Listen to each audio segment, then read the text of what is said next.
Изплаших ли ви? Сигурно да, но колко от вас са се сблъсквали с истински страх? Какво е според вас чувството да си пред прага на смъртта?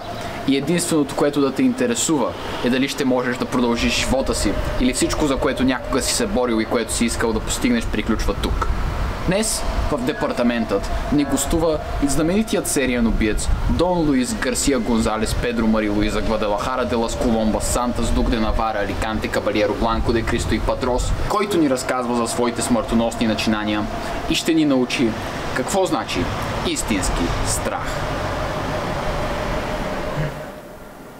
Кога за първи път убих човек? Нека помисля. Уау, успокой конете, каубой. За малко щяхме да забравим да кажем, че ние всъщност сме извикали детектив, който разследва случая, който ще даде своят страничен анализ на интервюто, което сме на път да гледаме. И очаквайте ексклюзивни кадри. Накрая полицията прави специална изненада на нашият сериен убиец. Инспектор Шейх Шейх Абдалах Шакир Ибн Фараби Асмара Кеша Политив Халдун Бен Мутаза Ибрахима Та сега е в студиото. Ти какво ще ме викна тук? Аз не си спомням как ме викна тук. Кога за първи път убих човек, бях получил някаква лоша оценка и майка ми реши да ми направи проблем за това. А само това ми трябваше точно в този момент.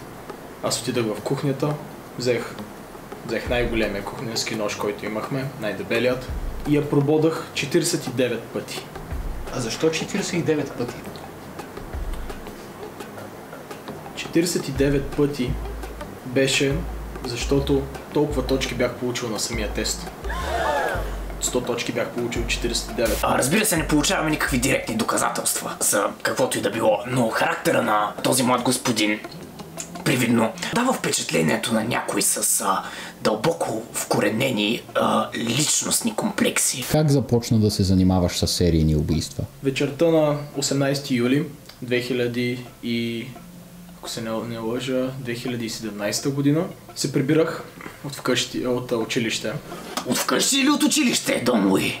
Имаше някакъв човек, който вървеше зад мен по улицата. По едно време той се приближи доста близко до мен и ми каза: дай си всичките пари, които имаш, дай си целият портфейл. При което аз целият портфейл си дай. Изпитах някакво вътрешно усещане, че ще стане интересно. И му казах: няма да си дам парите. При което той изкара нож, обърнах се, взех му ножа, насочих го към него и го забих право в трахеята му.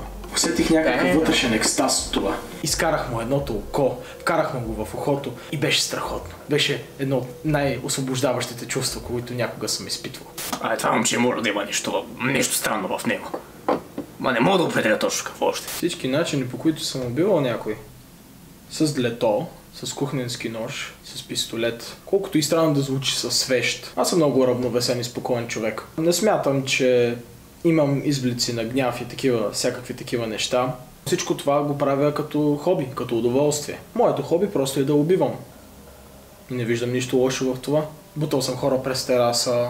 Също така съм убивал с кенче от бира. Има начини. Спиралния също. Имаш ли някакви други хобита, вдъхновения? Много обичам да източвам кръвта на жертвите си и да го ползвам за мастил. Така пиша и едната си книга, и написана изцяло с кръв от мои жертви. 153 страници, изписани изцяло единствено само с кръв. За какво е книгата? Някакво криминале, предполагам? Не. 25 начина да заровиш труп. Искаш ли да ти кажа единия? Аз съм тук само да гледам и да слушам. Нали знаеш как, по принцип, когато търсят трупове, полицейски, винаги с полицейски кучета. Най-интересният начин да заровиш труп, как никога няма да те хванат. Убиваш си жертвата и копаеш 4 метра дълбока дупка. Слагаш трупа вътре, заравяш и оставяш 2 метра, в които убиваш животно. Слагаш животното отгоре и заравяш и животното. Така, когато кучето надуши труп и изровят животното, ще си помисля, че кучето се е объркало и няма да дълбаят по-надълбоко, така и няма никога да намерят трупа. Има достатъчно факти и обстоятелства, които да предположат, че този млад джентълмен, не го казвам със сигурност, но вероятно, има наклонности да нарани друг човек или да извърши нещо лошо към друг човек. Натискам му главата и докато придържам главата му, го хващам под ханша, вдигам го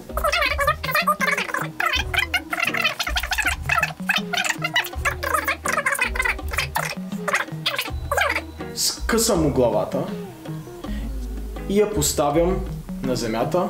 След това излизам от асансьора и нищо не се е случило. Колко пъти си го правил това? 109 пъти. Найс. Мислиш ли някога да спреш? Не. Какво се надяваш да постигнеш с твоите серийни убийства? Да вляза в рекордите на Гинес. Кой ти е любимия филм? Завръщане 2. Убивал съм в басейн, удавил съм хора. Леле, имаше сякаш още варианти. С нощчета за бръснене и... Ти ли ги извика? Ти ли ги извика? Не съм. Ти си! Гледам маняк. Добре. Виж, че така сме... Окей. Добре. Трябва я да се виждам. Добре. Представи се първо, 2 имена на камерата. Християн Деянов Желев. Това са 3 имена, ама и така става. Кой е най-грозният в класа? Аз. Не дай така, братле. Добре, не съм аз. Не си ти. Всички знаем кой е. Да. Венци. Венци. И това е за сега.